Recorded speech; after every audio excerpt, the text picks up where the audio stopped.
So, Lord Salad Dressing is back in the tower this week, coming back with a couple of decent items. You do have the Iron Regalia boots that do take you to 36 light, meaning they are level 32 qualified. Same thing with the chest piece, looking pretty badass, keeps the lactation to a minimum.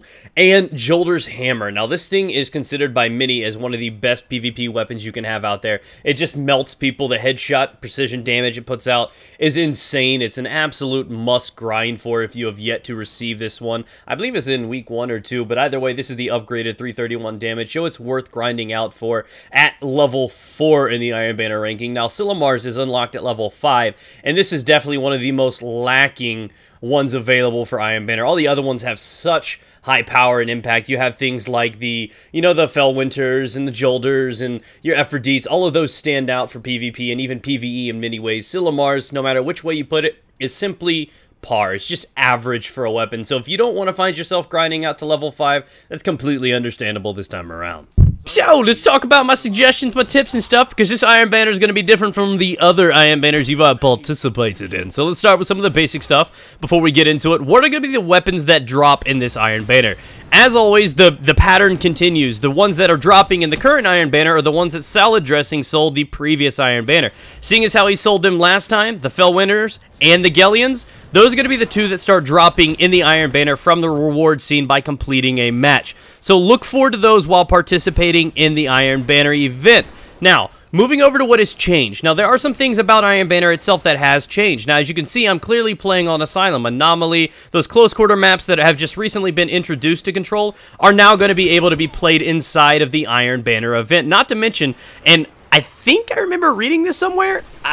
Correct me if I'm wrong. Maybe you guys would know. But I think a couple of the Iron Banner new maps would be, and I guess it's the first time they've been meshed together, would be some of the Dark Below DLC maps, like Pantheon may be in the mix now, but don't quote me on it. Just let me know if that's true or not if you guys experience it today. So, outside of that, another cool thing is the Focused Aggression bounty, which is one of the Iron Banner bounties, can now be completed with headshots from pulse rifles, scout rifles, and hand cannons. Basically, any one of the primaries. It's actually pretty exciting, too. It was an upgrade that I think needed some attention on it. Now, how this Iron Banner is going to be different from the other ones out there is because 1.1.1 changed everything. That patch completely changed the way Crucible was played. It kind of eliminated auto rifles and kind of replace pulse rifles. So expect to see a lot less regimes than other things in the mix. Look forward to seeing, I guess, a whole lot more of those more common ones you've been experiencing. The Red Death is going to be dominant in this Iron Banner. It's basically going to be what the regime has been so far, and that is something you need to pay attention to. The Last Word and Hawkmoon are still absolutely incredible. I predict a great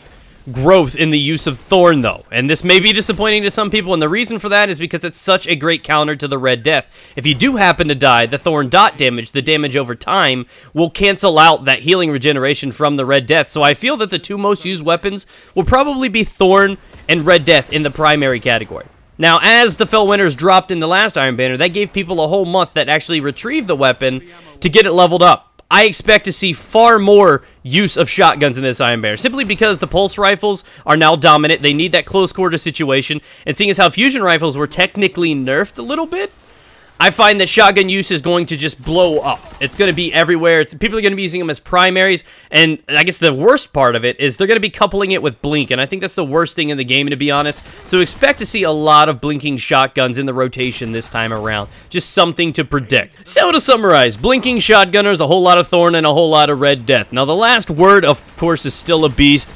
The Hawkmoon is still a great choice, but for the most part, those are going to be the 4 weapons you're going to see the most in the banner. Not to mention, Fellwinters is going to be a heavy presence. You're going to deal with a lot of blinking shotguns and very little fusion rifle this time around. Maybe your odd Plan C or Light of the Abyss or Pocket Infinity, but you're going to see shotguns being used as if they were primaries a whole lot in this event. Now, what else I can recommend for you guys, and it may seem like common sense, but seriously, just for frustration's sake, for stress relief, just having comical relief there with friends, roll with a full party. Do not set yourself at a disadvantage. Believe it or not, that's so important in an event like this. So yeah, those are my tips, guys. If you enjoyed the video, please be sure to leave a like on it, subscribe for future Destiny content, and hopefully you guys can get what you're looking for out of this Iron Banner. I will catch you guys around, and stay moist, ladies and gentlemen.